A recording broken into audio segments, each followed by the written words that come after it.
stunting ini menjadi masalah karena merupakan manifestasi kurang gizi kronis. Jadi kalau kita memberikan makanan tambahan ini bukan menggantikan makanan sehari-hari. Tujuannya adalah tadi catch up growth ya.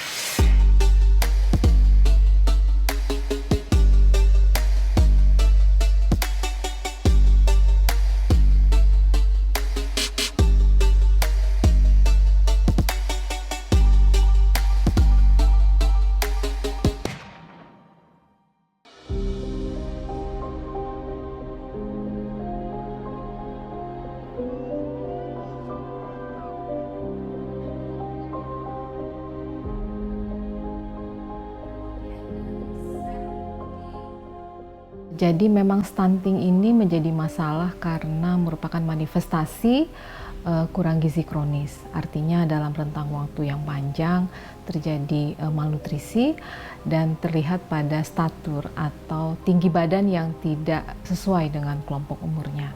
Jadi anak ini kalau dibandingkan dengan teman-teman sebayanya itu terlihat lebih pendek. Jadi kalau anak yang lahir kemudian mengalami stunting, biasanya karena riwayat ibunya waktu hamil itu juga punya kendala atau masalah dalam gizi.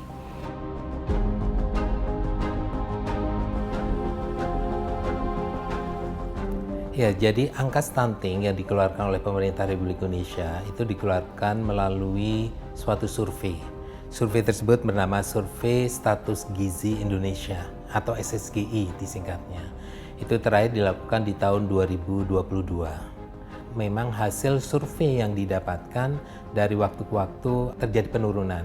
Sebagai contoh misalnya, di tahun 2019 angka stunting itu di posisi 27,7. Kemudian di tahun 2021 itu turun menjadi 24,4 dan hasil terakhir di tahun 2022 itu sebanyak 21,59, kalau dipublikasi 21,6%.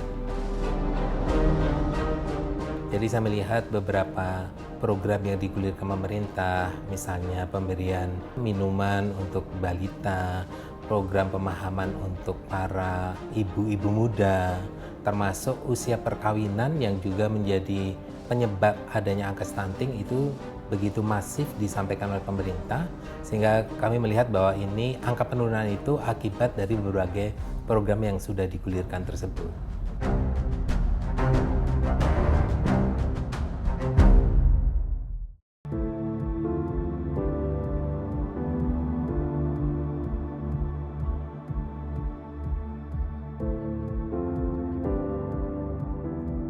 Pemberian makanan tambahan itu artinya ada makanan yang ditambahkan.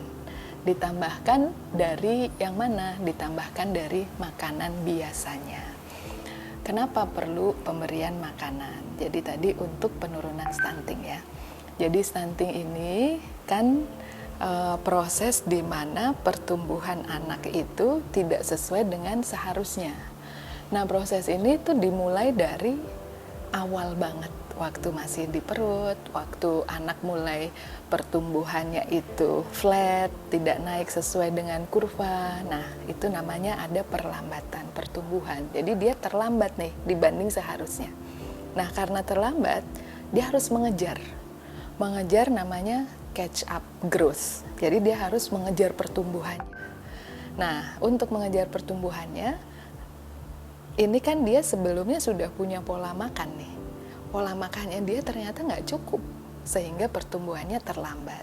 Sehingga kita perlu memberikan makanan tambahan di luar yang dia makan sehari-hari. Jadi kalau kita memberikan makanan tambahan ini bukan menggantikan makanan sehari-hari. Tujuannya adalah tadi catch up growth ya, atau mengejar pertumbuhan yang sudah terlambat ini.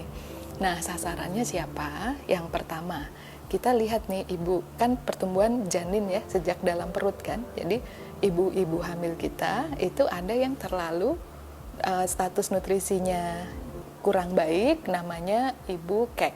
bumilkek, ibu hamil kurang energi kronis. Nah, kita tidak ingin status gizi ibu ini nanti berpengaruh terhadap status gizi anak, sehingga kita tambahkan makanan tambahan untuk ibu hamil kek. Lalu yang kedua, nah karena perlambatan pertumbuhan itu proses ya, gradual tuh. Awalnya dia nggak naik berat badannya ditimbang dibandingkan bulan lalu. Nah, ini jadi sasaran yang kedua tuh, yaitu balita yang ditimbang dibandingkan bulan sebelumnya itu dia tidak naik.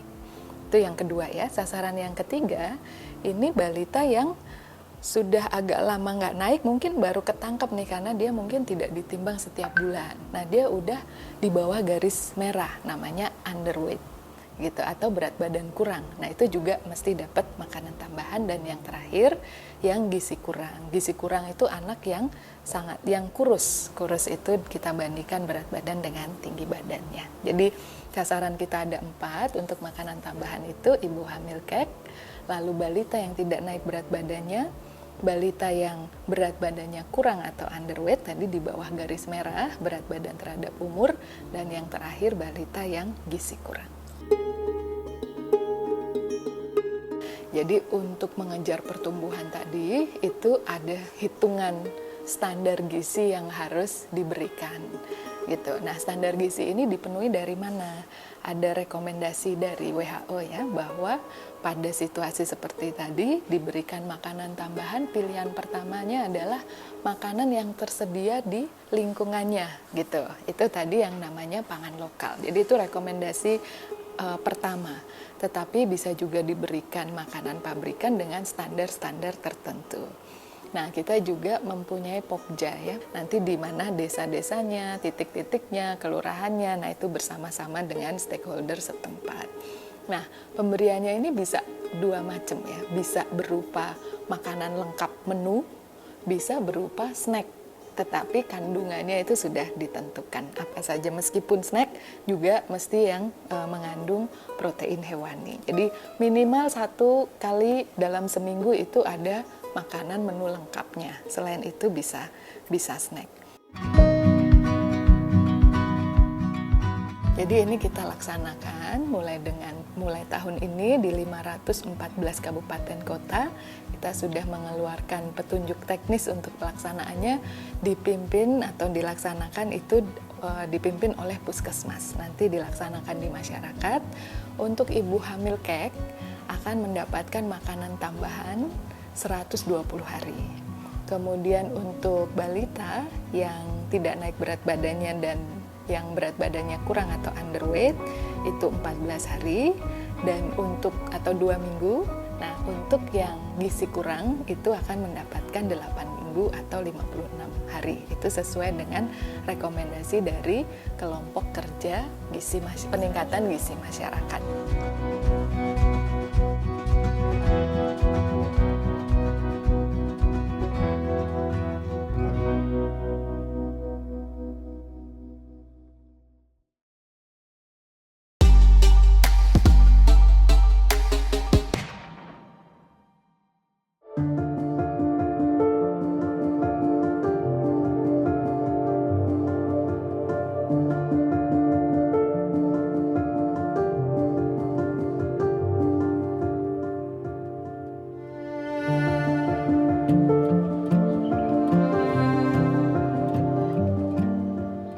Pada tahun 2019, kasus stunting kita ada 646 balita. 646 balita itu per Desember 2022 itu ada penurunan, kita menjadi dari 646 itu menjadi 198 balita yang masih dinyatakan stunting. Per Februari 2023 dari 198 balita itu sudah terjadi penurunan kembali, itu menjadi 126. Nah, setelah itu kita adakan penimbangan dan pengukuran serentak pada bulan Mei ini.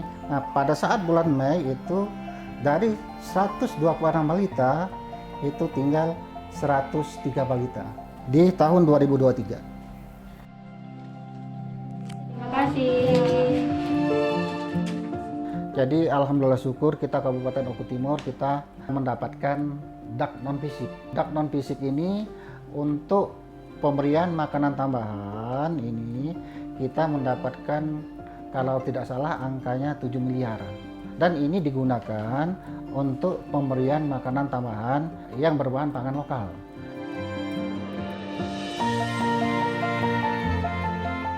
Rp16.000 itu, nah itu dipergunakan untuk beli beras, ikan yang berprotein hewani, nah sudah itu bahan-bahan yang lain, sudah itu untuk penyaluran itu sendiri. Nah jadi angka 16.000 itu kami pergunakan untuk hal-hal yang demikian.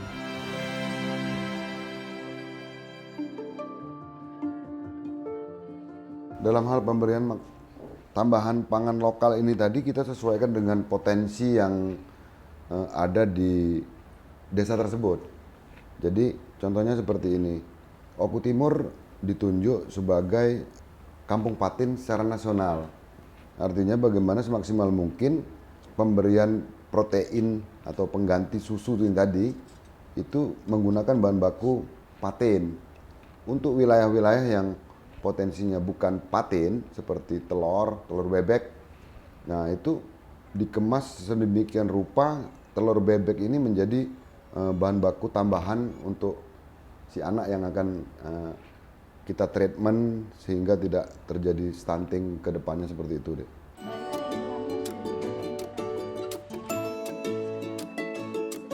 Untuk siklus PMT lokal ini sendiri itu minimal 7 hari.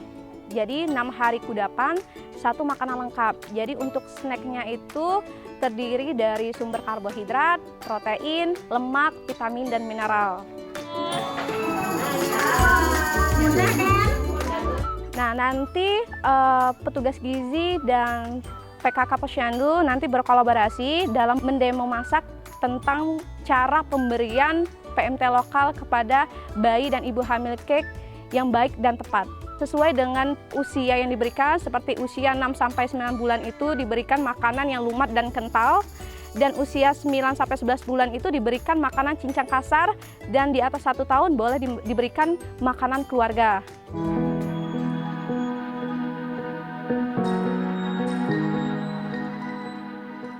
Untuk pasien kadang kita yang datang ke Posyandu, setiap saat Posyandu itu antara 30-40 orang. Dan pemberian PMT-nya mereka berasal dari program yang pernah dicanangkan oleh Ibu Bupati dengan program KAK tadi. Jadi dari warga, oleh warga, dan untuk warga. Dan itulah untuk pembagiannya PMT selalu diberikan dari program KAK.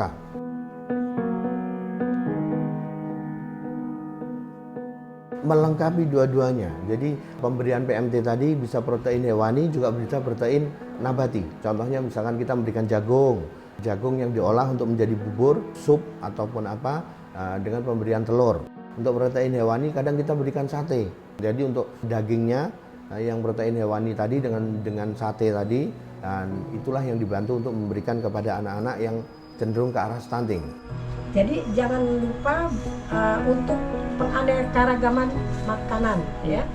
Dengan adanya kader kita sangat terbantu, karena kalau semuanya harus ditangani pihak puskesmas mungkin tidak akan bisa, ya. Dengan adanya kader kita memberikan penyuluhan, kita memberikan bimbingan, pendampingan tadi, pemberian makan PMT, pemantauan untuk anak-anak stunting akan lebih terkontrol gitu. Karena apa? Kita bisa menanyakan juga kader selain kita juga home visit.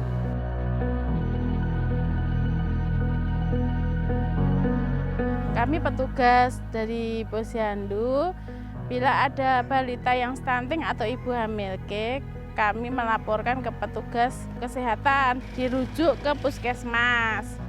Kami mengumpulkan ibu hamil dan balita yang stunting dan gizi buruk tadi atau gizi kurang, dikumpulkan di situ. Kami habis itu disuruh makan bersama di situ. Kalau bagi balita atau ibu hamil yang ada halangan nggak bisa hadir, kami ngantar sekalian melakukan home visit ke rumah balita dan ibu hamil tersebut.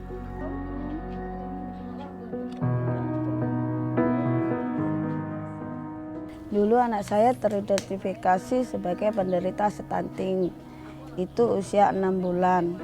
Terus nanya ke dokter yang ada di Puskesmas dan Posyandu. Dan alhamdulillah pihak Posyandu sama Puskesmas itu sangat membantu. Ditambah sekarang kan ada bantuan pemberian makanan tambahan berbahan pangan lokal. Jadi saya merasa terbantu. Usia anak saya sekarang 22 bulan. Nah, sekarang tumbuh kembangnya lebih baik. Bantuan yang diberikan itu berupa makanan jadi, kadang juga ada bahan mentahnya. Saya juga inisiatif menanam sayur buat tambahan gizi anak. Kader Posyandu sering ngasih penyuluhan ke saya gimana caranya memasak sama memberikan makanan ke anak saya. Dan alhamdulillah sekarang tumbuh kembangnya lebih baik.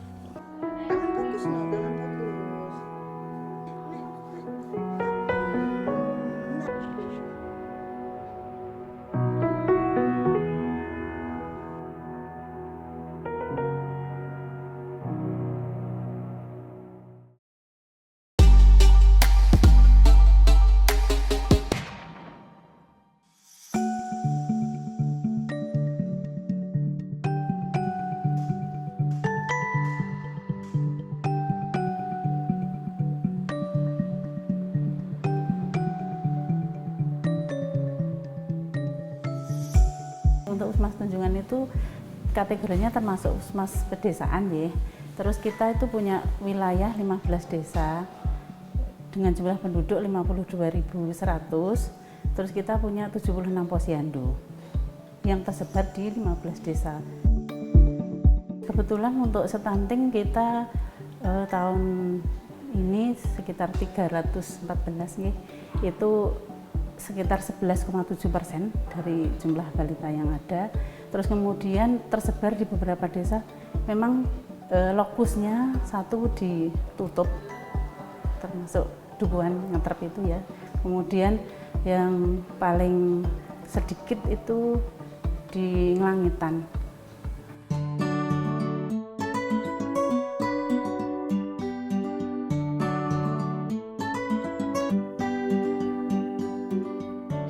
Ya, untuk target penurunan stunting sebetulnya kita targetnya kalau nasional 14 ya, maksudnya kalau di atas 14 itu sudah dihitung daerah lokus. Untuk Puskesmas Tunjungan kemarin kalau total itu memang cuma 11,7% kurang lebih, masih di bawah nasional. Tetapi ada beberapa desa tadi yang di atas 14%, seperti Tutup dan Kalangan. Dua desa itu sebetulnya yang di atas 14%. Jadi dengan berbahan pangan lokal ini kita malah justru bisa memberikan contoh pada masyarakat bahwa kalau memberi PMT seperti ini loh, karena di dalam pemberian PMT itu selain diberikan, kita mendampingi juga ada demo masak, cara memasak yang benar itu seperti apa untuk pembuatan PMT. Terus masyarakat juga dikasih penyuluhan biar pengetahuannya meningkat, sehingga harapan kami setelah ini masyarakat nanti bisa berkesinambungan. Artinya kalau PMT dari yang program itu selesai, nanti bisa dilanjutkan sendiri secara mandiri atau berswadaya ya, dari diri sendiri, karena bahan pangan lokal mudah didapat di daerah kita, dan pastinya keluarga punya potensi untuk bisa mandiri menyelenggarakan PMT yang sesuai dengan standar gizi.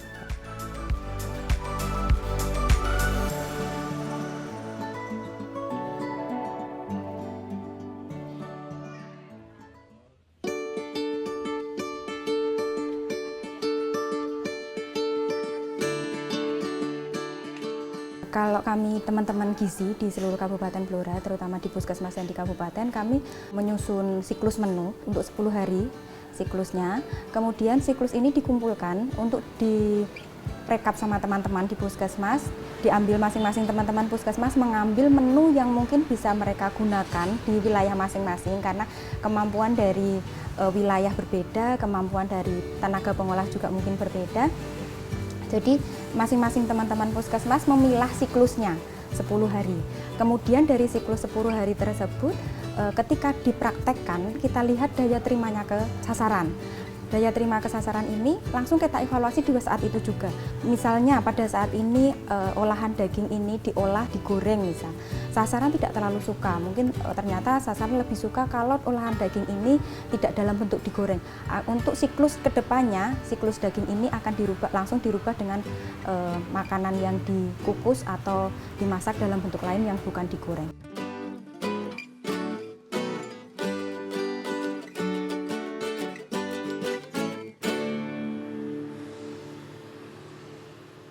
Upaya globalnya adalah bagaimana kita memberikan makanan tambahan ya untuk bayi-bayi yang terindikasi stunting. Inovasi kita lakukan melalui berbagai lomba kita adakan. Kalau yang umum ini kan bayi dikasih telur gitu ya. Nah, kita ada kemarin lomba untuk makanan tambahan. Nah, ini dari Blora ini punya inovasi dicampur dengan kelor. Nah, karena kelor ini terbukti mampu untuk bagaimana anak-anak yang bergizi buruk ini gizinya agak naik.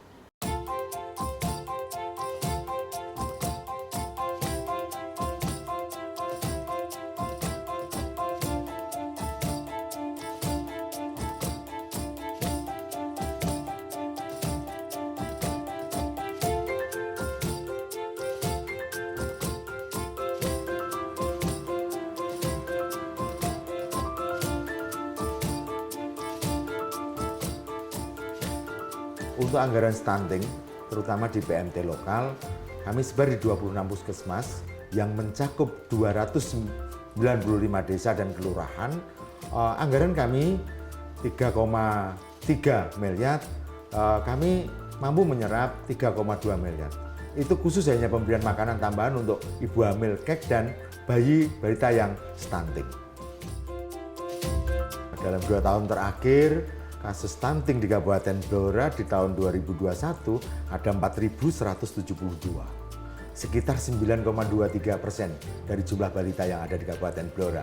Tahun 2022 kita turun, ada pada 3.581, sekitar 7,7% dari jumlah balita yang ada di Kabupaten Blora.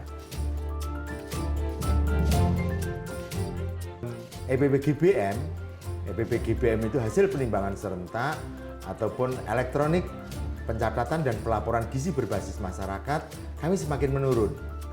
Dari tahun 2021 terdapat 9,3% jumlah balita yang mengalami stunting di Kabupaten Blora.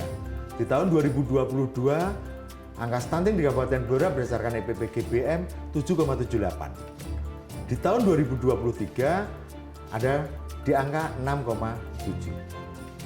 Hasil EPP-GBM inilah yang kami pakai untuk melakukan satu intervensi pada masyarakat yang stunting. Karena apa? Di dalam EPP-GBM itu jelas ada bayi name dan bayi address yang bayi dan balita yang kena stunting.